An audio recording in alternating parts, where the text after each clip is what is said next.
ask me if he's retired? Maybe. You ask me if he's training? Maybe. You ask me if he's on steroids, if he's drunk, if he's sober, if he's hitting ladies with car. It could all be true. You want me to tell you something else that's true? Ain't nobody beating him.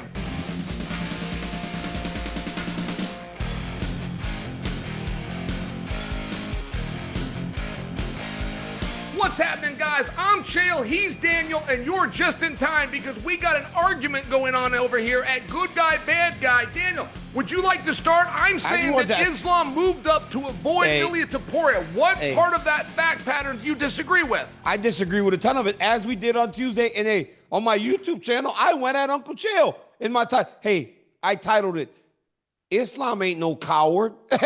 Islam ain't no coward, Chael. You said that was an act of cowardice. I said, Islam ain't no coward. And then I went into a video, and once again, it did pretty good because guess what?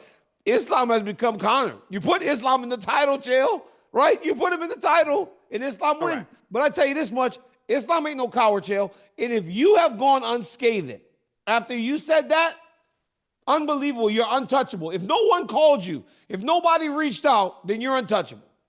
I must tell you, first off, great plug for your YouTube channel. And second off, I believe that I was misquoted. I don't believe that I did call him a coward. I am stating a fact pattern. A pattern of facts is Ilia Topuria vacated, moved into the weight class, publicly called out Islam. Islam then refused the call out and left the division. We then find out that he was stripped. Champ status was not on the table, which is what he said he wanted. He said he wanted champ status. Dana White revealed to us that he had stripped him, that Khabib even showed his phone where Khabib had called and filled up all of his reasons. I got a call from Ali Abdelaziz, who's a very good friend of mine, who was not happy, who is saying the same thing that you're saying, that I'm calling out Islam for cowardice. I do not blame him of cowardice. I am saying the fact pattern in history, when we look back, the fact pattern is no different than I'm claiming it is, which is that he left when he was challenged, and that did happen. I won't argue with that, but if, Did somebody tell you to move on? You're blowing me off. Did somebody tell you move on? Because so we did this. So we did this a little bit the other day, right? We did this a little bit the other day. You and I will not come to terms with this because the fact of the matter is, honestly, Chael, I think it's bullshit. I think it's bullshit that anyone would think that anyone, not even that, right? I think that Ilia is not ever moving out of a weight to get rid of anybody. Islam ain't. It's just a matter of he put his goals in front of the what everybody else wants right now. So, Chael, I'm calling BS on that thought, and because I'm calling BS on it, and we're moving on to the BS meter, I figured it kind of would roll right into it, right? Roll right into from one BS thought to another BS quote. First one, we start with Chael. Tell me bullshit or not. Jon Jones goes, I'm done. But stops short of calling it a retirement, Chael. He's not willing to call it a retirement, but he's saying he's done. Is this BS or not? Daniel, please listen to me. Every young aspiring athlete, every crazy father that aspires for their child to be a great athlete, do not copy Jon Jones. Do not go out and do what Jon did and think you're going to get the same result. Do not go take time off. Don't leave belts behind. Don't sit out for 3 years. Don't come back at 37. Don't go to Thailand. Don't go on vacation. Don't leave your home gym. Don't take your coach with you. I mean, I can't say enough things. And by the way, I'm not being my typical dick of a self towards Jon. I'm being quite literal. You can't take time off in this sport. He takes years off. You can't return against younger, bigger world champions. You just can't do those things and get good results, except Jon. It's never come back and bit him. Wait, Chael. I get that. I agree. Chael, I agree with everything until you got to this point. Yep. You can't come back and take on younger, bigger athletes because he hasn't done that. That's right. He hasn't done that. When he took all that time off when him and I were fighting, right? He was the younger athlete, the bigger athlete. He was 28. I was 36 when we fought the first time. Second time, whenever we were supposed to fight at UFC 200. Oh, no, when he hit that lady with the car. Right? Remember he hit the lady with the car? And he was gone for a year, right? When he was gone for a year, he came back. He fought Ovince St. Preux. He was still younger. Then we were supposed to fight at UFC 200, and he tested positive for the steroids. Then he was going another 18 months. When he came back, Chael, he was still younger. Then when he left and he came back, sure, Cyril Gane might be his age, actually, or like a little bit. I don't know how old Cyril is. Somebody put in the chat what Cyril's age is. Then he took 2 years off again and came back. And Stipe was 41. Chael, this would be the first time where he took off, came back, and fought a truly younger elite competitor. And because of that now, well, Cyril Gane's 35. Because of that, right, Jon probably was 30, Jon's 37. So when they fought a few years ago, they were 2 years apart in age. Chael, now because of that, because you're a 37-year-old man looking in the window and seeing a 29-year-old kid, he's going, I don't know if I'm going to do this. So I get everything you're saying, and I agree. Dude, the things that he has done, the time off and coming back and beat these guys, yes. But he has never come back to fight a younger, bigger guy. All right, Daniel, I don't mean to laugh. There was nothing... There was something funny about you said, remember when he hit the woman with the car. There's nothing funny about her getting hit. I'm sorry, it sounded funny. There's something funny when you talked about the steroids and the suspensions and him coming back. There was something even funny when you said Surreal looks to be at least 35. I don't mean to make light of it, but it does kind of tie into what I was saying a minute ago about Islam, where the reality and the way that the story goes, it's going to be very tough when people see it. I mean, the Jon Jones story is a very hard one to believe. I'm not sure when he comes back that he isn't ultimately, I'm not picturing in my head right now. They're going to walk him second. Tom is going to be in the ring. As great as Tom is, he's not the closing act. No, he's not. Jon is. And Jon's going to walk in there, and Jon's going to spot him 30 to 40 pounds, and I'm not sure that Jon doesn't go off as the favorite. I'm not sure that when the fans don't come back to reality, they don't realize that old man that's over in Thailand partying and might have just retired still can whip every man God ever made. And it pains me to say that, but that's who this guy is. So you ask me if he's retired? Maybe. You ask me if he's training? Maybe. You ask me if he's on steroids, if he's drunk, if he's sober, if he's hitting ladies with car. It could all be true. You want me to tell you something else that's true? Ain't nobody beating him. Hey, Chael. And if he is not the favorite by the time him and Tom go off, that's more bullshit because he should be the favorite. Based on everything he's done. For everything that I just said about Jon Jones, he should be favored to beat Tom Aspinall because the reality is nobody's beaten him to this point. So, yes, I am calling BS on Jon Jones getting retired, though. Who's managing him now? Is he still with Malky? Yeah, I think so. Okay, I don't even know, who's man. training him? I mean, when Winklejohn, when they kicked him out. But he was still there, though. Wasn't Greg Jackson? Greg Jackson was with him at the last fight. I saw him as well, but then he also elevated Gable Stevenson, who's got an Olympic medal, and he had Gordon Ryan, who's never had an MMA fight. I mean, it was really a corner of misfits, just closing out the show at Madison Square Garden, leaving with one commonality, which is he was still king. But does he have, at this point, who does he really need in his corner? Sure. Honestly. Because there comes a point where you can fight. You know how to fight, and the lessons are all learned. So, I agree. With that being said, is he fighting in Madison Square Garden? I gotta be honest, man. It just doesn't feel to me like this is going to happen. I don't understand. Even with him saying the other day, he goes, "I've already told the UFC what I'm doing. Why they haven't told you? I don't know." He goes, "I know what I'm doing." To me, that's hope that they're going to fight. And if there is a card that warrants that level of fight, it's Madison Square Garden. So do they fight there? And like you said, I wouldn't be surprised if he beat Tom Aspinall, if I'm being completely honest.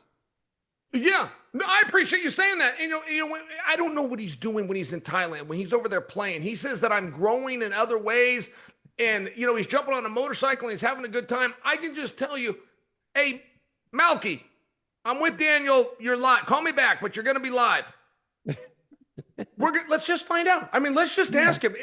I have defended Jon in this regard, Daniel, and I've even defended him to you in this one regard, which is I don't think he's backing down from Tom. I don't think that he's officially been offered a fight that he's officially said no to. I know he's had his fun in the media. I know he lives like a playboy. I get some of those things. I don't believe that Dana White called him up and said, I want you to fight at this time at this location, and that he said no. I don't have proof of that. But I do believe we're coming to Madison Square Garden. I do believe it's in November. I do believe they're going to unify the titles this year. Okay. All right. All in. Bullshit on the retirement, but we do believe because we believe he's going to fight. All right, Chael, here's another one. This one here, this one here is good. Yeah. All right, you ready? Oh my God, this one is good, Chael. I mean, this was good. You got me teed up. I'm excited. Yeah, I got you teed up. What You're like when you lean in. What is it?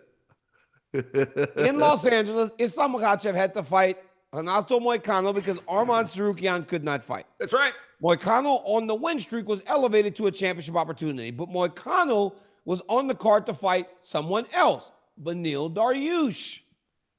Beneil Dariush says, had he been the guy got called up, he would have submitted Islam Makhachev or finished him. If he was the guy called up, he would have finished Islam Makhachev. Bullshit or no bullshit?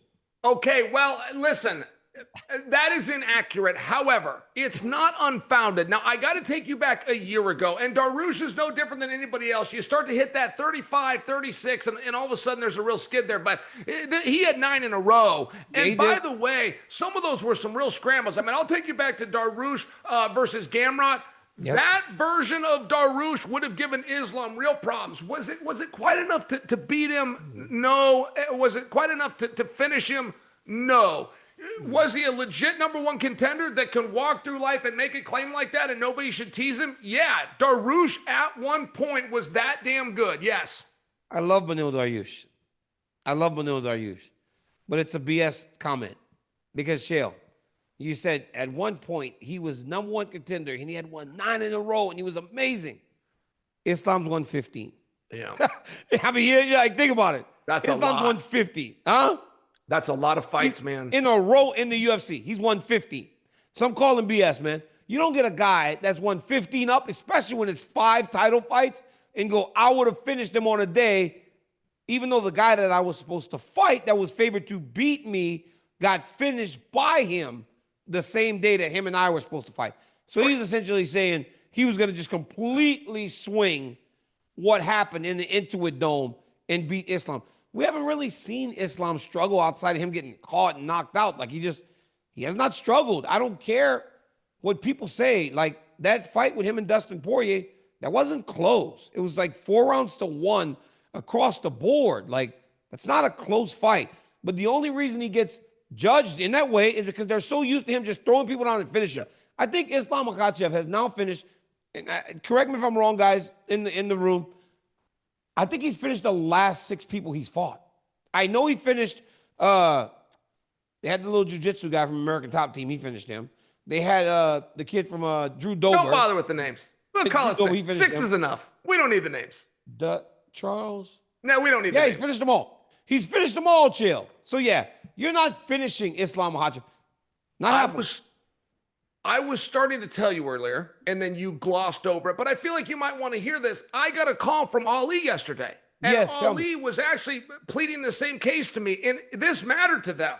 The comments that you and I had and the argument that you and I had found its way all the way to Dagestan, and they did want to make that clear. This was to the point that Hunter Campbell boarded a jet and flew to Dagestan, which is a story that you and I knew, and we believe that he went and sat down with Uncle Ilia. This is when Uncle Ilia was claiming that he hacked into Alex Pierre's phone and Twitter account, if you will. But stay with me.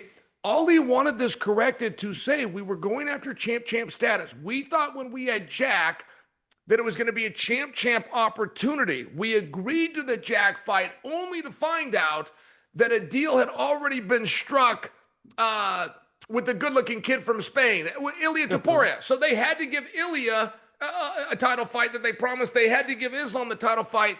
Times overlapped them. And I'm only telling you that because you and I sit here and we joke about it, we argue, and maybe we'll never know. But to those guys like Islam that get up every single day, twice a day, and go grind it out in a gym just to have guys like you and I make sure we tell their story accurately, I respect that. I really appreciate that. I mean, not everybody's fighting for the money and the fame. Some guys are fighting because they're true competitors. I didn't mind Ali calling me. I do think that my fact pattern is right, but we can have that discussion. But I did think that I would clear that up for you. This is a very serious deal to Islam. This is very serious business to Khabib. They are not happy about going in the gym and him not being world champion. Right now, right this second, Islam Makhachev is not the world champion. And those guys are not happy about that. Well, Yeah, that's crazy. Decision versus Volkanovski. That was the first time Volk fought really well. That's Islam had a decision. All right, Chael. Bullshit or not. This one I actually am not as okay, this is BS about the rest. So Tim Welch, Sean O'Malley's coach, said that the lighting at the Sphere played a factor. Come on. You gotta let me finish. You gotta let me Tim finish. was kidding. You gotta let me finish. You gotta let me finish.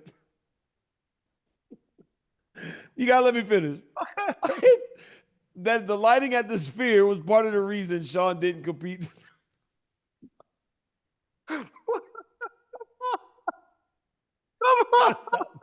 You gotta stop, man. Sometimes you just say things. Sometimes things they just get said. You don't mean them, you know. She's pregnant. She's a little bit pregnant. Like there's things get set engaged. They're in the words of George Costanza. They're just words. They're not. Come on, that lighting was it. Come on. I mean, the Sphere was a fantastic. It really was something else. They had the seats were rocking, and there was a lot of things. Maybe there was a lighting issue. That was a weird fight. I'll tell you this. In Tim's defense, well, wait, Daniel, come on. You know Tim did it. Come on. He obviously misspoke. Something happened there. That fight, I'll tell you this. That fight was a lot closer than people remember it. That 5th round specifically was a lot closer than people choose to remember it. I got to tell you something. So I'm going to tell you something. I know it seems ridiculous, and you made me laugh as if I'm laughing at Tim. But, bro, I think he might be right. I think he actually might be right. Think about this, Chael.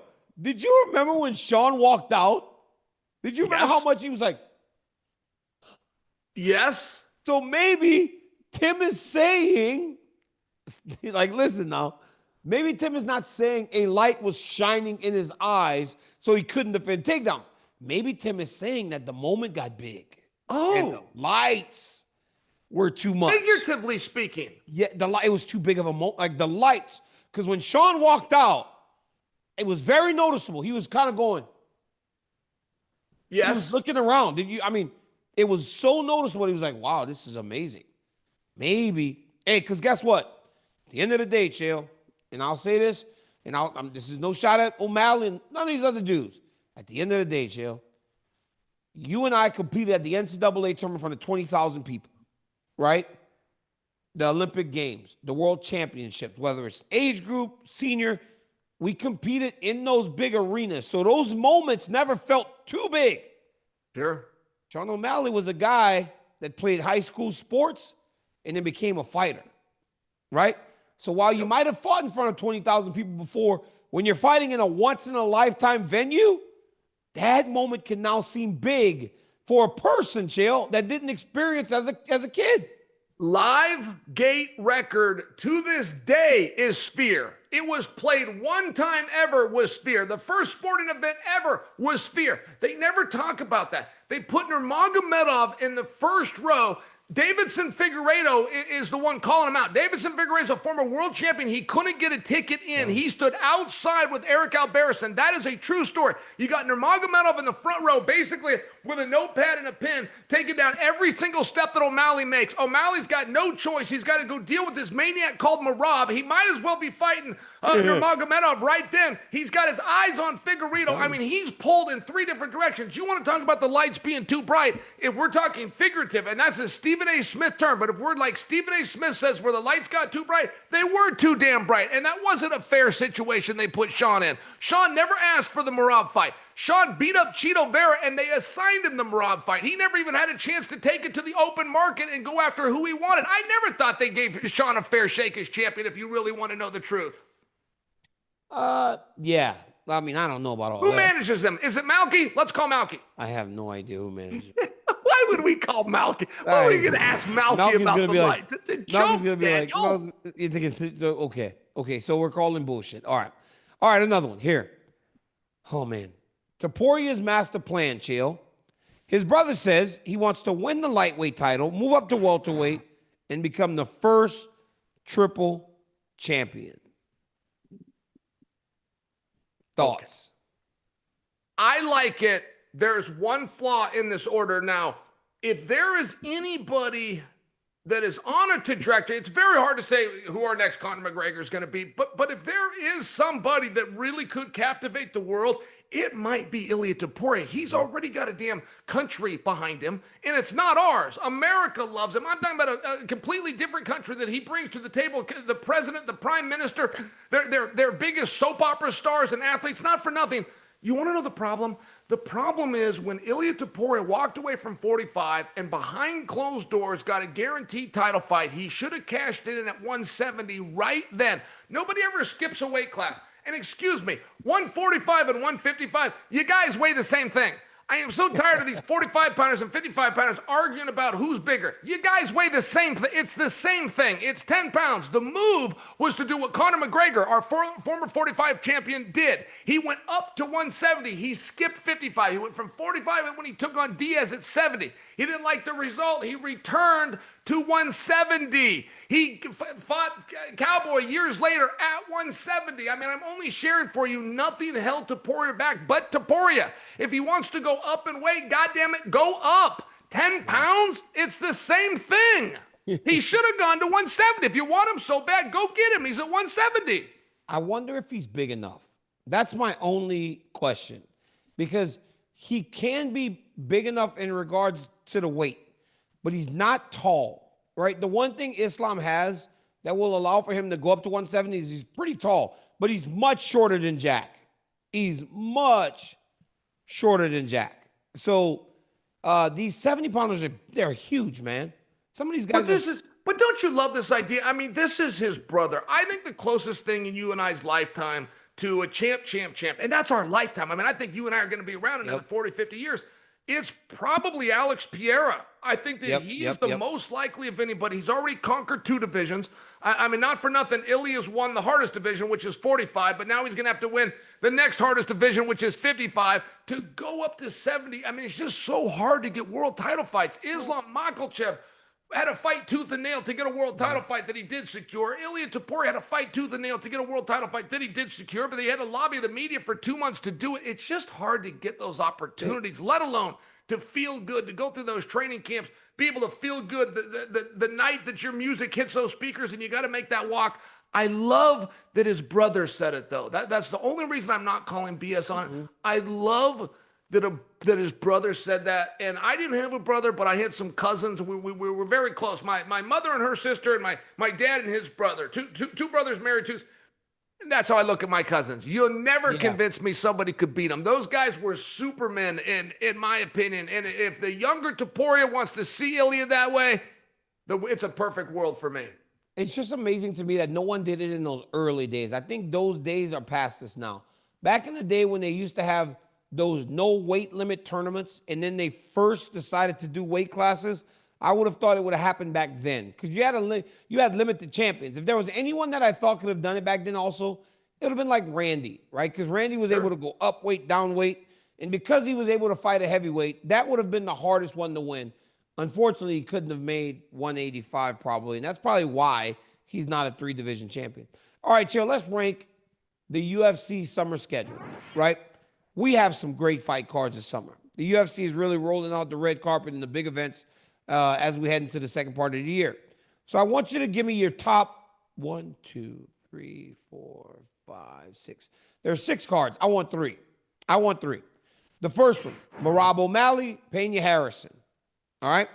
We have Usman Buckley, Hill versus Khalil Roundtree. We have Topuria Oliveira, Holloway Poirier, Whitaker DeRitter, Du Plessis versus Chimaev. Actually, you know what? I'm going to change that. I don't care about 3. I want the 1. Give me the 1. You want the 1?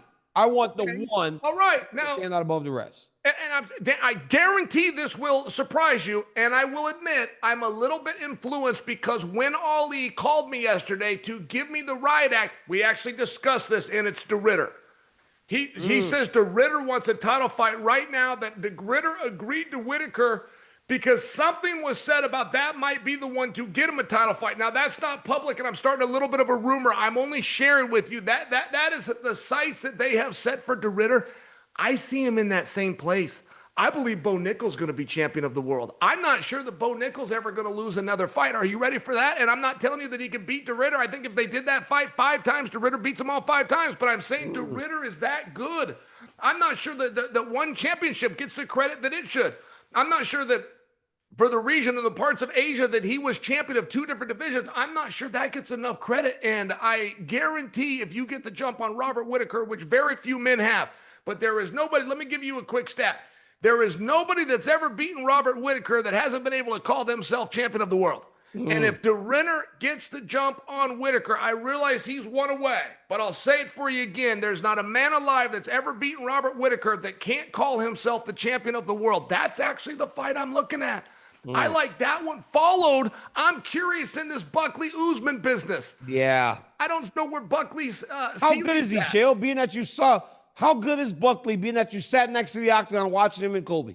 How good is he? DC, he's fast. He's real fast. You got to understand, I'm not sure that Colby's not tougher. I think that he is. I also think Colby's a little bit better, but it was a speed issue. Buckley was throwing this jab, and it was so fast. And when Colby's eye got cut open, Colby had to start wiping it so that he could see. And every time he would go to wipe it, Buckley would time it. He would wait for Colby to wipe his eye. He would wait, and it was one of these things that I was very impressed with. Charlie and I are sitting in the corner, and Charlie and I, as Colby's cornerman, we're discussing the way that Buckley is able to make that read and put it into action in live competition 15 minutes into an ass-whipping contest. It was very impressive, and there was just an intelligence to Buckley that I didn't know was there. Now there's a big question. Can he enter the 5-round club? And he's been signed up for it, but he hasn't done it yet. And that's one place that Kamaru Usman really excels. I'm very curious in that fight. That's a big one. All right, for me, that was an incredible analysis. Sometimes I will sit back and hear my analysis and think, why does he ever cut me off? It was awesome. Sometimes I will sit back and just think, my God, I am a genius. Well, that was awesome. What are you wearing, by the way? What's that shirt you got on? I can't see the symbol. This is Anderson Ord with a collaboration for DC. I like it. Thank you, bro. I appreciate you D'ing that up. Yeah, Anderson Ord, Daniel Cormier collaboration. I love it. So, you know, Sam Henson hasn't called me back yet. Because we don't have his number. He's like gone.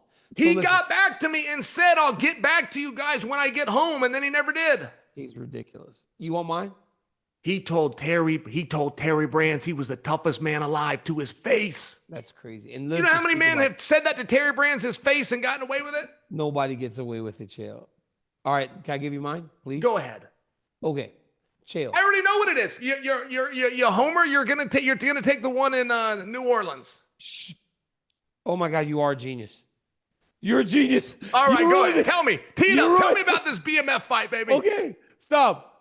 So you know how they say, oh my God, you're so smart. You know how they say, like the second movie isn't as good as the first, never. Yes. And then the third movie's never as good. But what about if both movies are really good? How can you not want to watch the third? You have to. We have seen them fight twice, and both times it was amazing. They fought in Atlanta, and it was amazing to fight for the interim championship. They fought when they were children, and it was amazing to watch them fight in Los Angeles. We've seen them fight twice. We know that they're both only better. We know that Max Holloway at 155 is an absolute killer who beat Justin Gaethje, who then beat Dustin Poirier. But Dustin Poirier is 2-0 against Max Holloway. That's the one. That's the one that's going to bring the spice.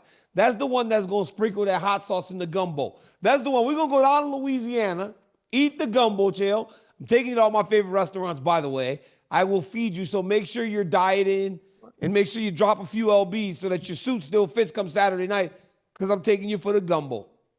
I'm taking you for the jambalaya. I'm taking you for the red beans and rice. I'm going to get you some beignets. I'm going to get you some boudin, some crackling. I'm going to have you eating good all week.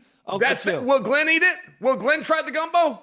Glenn will try the gumbo. Charlie loves gumbo. Charlie and I found a gumbo spot in Salt Lake City, Utah. That's some of the best gumbo of all time. Swear to God. In Salt Lake City, Utah, which is crazy. But that's the fight that I am working on. That's the fight that I look forward to. By the way, Danny, you want to know something about that? Whether this is true or not, it at least feels like the UFC has an opinion of who's going to win when they hold big fights. It just feels like they have an opinion. The fact that they're having Max put the belt up, I don't quite know how to interpret that. Are they saying that they think that Dustin's going to win and they want to do away with this BMF belt, or do they believe that Max can flip the script when two have gone against him? I mean, it's a very interesting move by the organization, and I don't know how to interpret it. I think that it's one of the things, aside from your gumbo, that makes this trip to New Orleans that much more special. It's going to be enjoyable. And boy, chill. Imagine when Max Holloway goes, I'm walking away, guys. This is the end. And they say, all right, good guy, bad guy. We're heading out to Hawaii. Oh my God. Miss Brittany's going on that trip with you. Oh yeah. Hey, Hawaii? Oh, we're all going to Hawaii. When Max Holloway walks away, we're all going to Hawaii. I like where your head's at. You see what I'm saying? I always got to think in advance. Hopefully it's years down the line, though. Hey, Chael, so we have no show on Monday. It's Memorial Day. But before we go, our show starts on Tuesday. Ultimate Fighter Season 33, Team Cormier versus Team Sonnen. 20 years that they've been doing this show, 33 seasons. Give me your top 3 Ultimate Fighter contestants who didn't win UFC championships. 20 years of warriors who'd rather die than fail. 20 years and nobody's ever been better than Daniel and Chael. You know, I just thought of that. Wow. That was a little bit clumsy. If I That was just, good. just a little bit more time. Okay, Daniel, it is the toughest tournament in sports. That's not hype. That's not like a way to sell it. I don't care if you watch the Super Bowl or not, but if you want to know who the best team is, that's what you've got to do. Let me tell you about a couple of guys that didn't win it. Josh Koscheck. Josh Koscheck is not a world champion. Is actually a surprise. Forrest Griffin went on to win it, but Stephan Bonner did not, which is a little bit of a surprise. Many people forget Diego Sanchez and even the great Kenny Florian. Kenny Florian fought for, I think, 3 titles in 4 different divisions, but he also close, but didn't quite get it done. And I'm going way back 20 years. I mean, that's before you even bring up some of the more recent guys. Tyrone Spong was on there as a coach. Many, thought of him as an athlete. I could insert Ed Herman, and what a great career he had. Josh Haynes. So many great guys. You want to know that was a really good one, too, is a kid named Matt Danzig. Yeah, he was good. Gray Maynard was a great man. I mean, some of these guys, as I say their names, you associate them as champions. But the truth was, if you go look close enough, they got quite right there, but not quite over the finish line. Who's your number 1? My number 1 ever that didn't win it really is Josh Koscheck. And I mean, I feel like he ran into. What are you going to do if you got to fight George St. Pierre? Yeah, Nobody could win a round off St. Pierre. Koscheck's, they give him 10 rounds and he's supposed to win more of them than he's not. Come on. That's a tough night out. The first time they fought, he had him. The first time they fought, he had him. He had GSP. It was 1 round apiece. He hits him with the single, Chael, and he tried to hit him with the Barzagar, where you run the leg across with your head in the front. And that's when I realized, oh my God, this George St. Pierre knows how to wrestle. Because generally a fighter will try to ground himself and then you just run him over. But GSP just let Koscheck take him. He floated his hips, came out on top, took Kaz down, ended the fight and won the match. Daniel, I swear to you, that was also the moment for me when I realized we're dealing with a different level of athlete. I remember the exact Barzagar. I remember Koscheck had it. He was on his feet. He was running. St. Pierre floated those hips, and I remember going, my God, this guy can do it all. Sorry to cut you off. This guy knows how to wrestle. Like, oh my God, he ain't a wrestler, but he actually knows how to wrestle. Because you're right, Chael. Fighters will normally, all those times I flipped those guys through the air, that was because they did that. They just didn't know what to do. If they would have just grounded and moved my head back inside, it doesn't happen. But GSP showed that he could. All right, here are my top 3. Dude, Kenny Florian, number 3, because he fought all those belts. But I mean, the guys he fought to win world titles. I remember him fighting BJ Penn when BJ Penn was the absolute man. Number 2. A pound for pound great. Kenny Florian is a pound for pound great that actually proved it by going pound for pound. He's one of the pound for pound greats, was never world champ. I had Kenny Florian used to come up to San Jose and do grappling with me because he was so good on the ground. Dude was a wizard. Hey, number 2, Gray Maynard. Dog, he had Frankie. If anybody should be a world champion, it's Gray Maynard. Like, he had so many opportunities. Dude, that first fight with Frankie Edgar, 9 out of 10 officials would have stopped the fight. When Frankie's rolling around the ground, flipping, falling, match would have been over. I think Josh Koscheck was the most talented guy There was one guy in the world that was going to beat Josh Koscheck, and that was Georges St. Pierre. Yep. That was the only guy that could beat him. Unfortunately, was the guy in this weight class. So he's my number one. And God, I got to be honest, it would be like wrong if we don't say Nate Diaz. Nate Diaz is the ultimate fighter, right? So, but he kind of lives in his own category, right? Where all those guys are like 1, 2, 3. Nate kind of lives in his own category because Nate has somehow created a universe where it doesn't matter that he wasn't a world champion, right? He's still Nate Diaz. He beat Conor McGregor.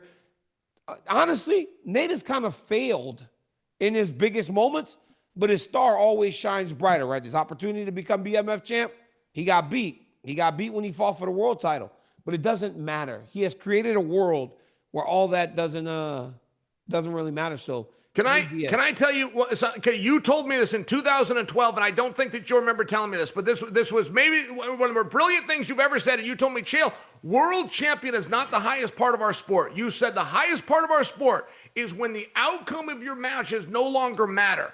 And I remember where I was, and I remember sitting, staring, trying to process what you said. Your highest part of our sport is where your outcome no longer matters. You can lose and you'll still be main event. And you're right. And only 4 or 5 guys have ever done it. And Nate is one of those 4 or 5. Nate's one of those guys. Guys, thank you for joining Good Guy, Bad Guy. We have no show on Monday, but please tune in to the Ultimate Fighter premiere on Tuesday, May 27th at 10 p.m. Eastern on ESPN2 and ESPN+. Chael and I will be back on Thursday to recap the show and talk UFC. So for the bad guy, Chael Sonnen, I'm Daniel Cormier. Until next time, peace.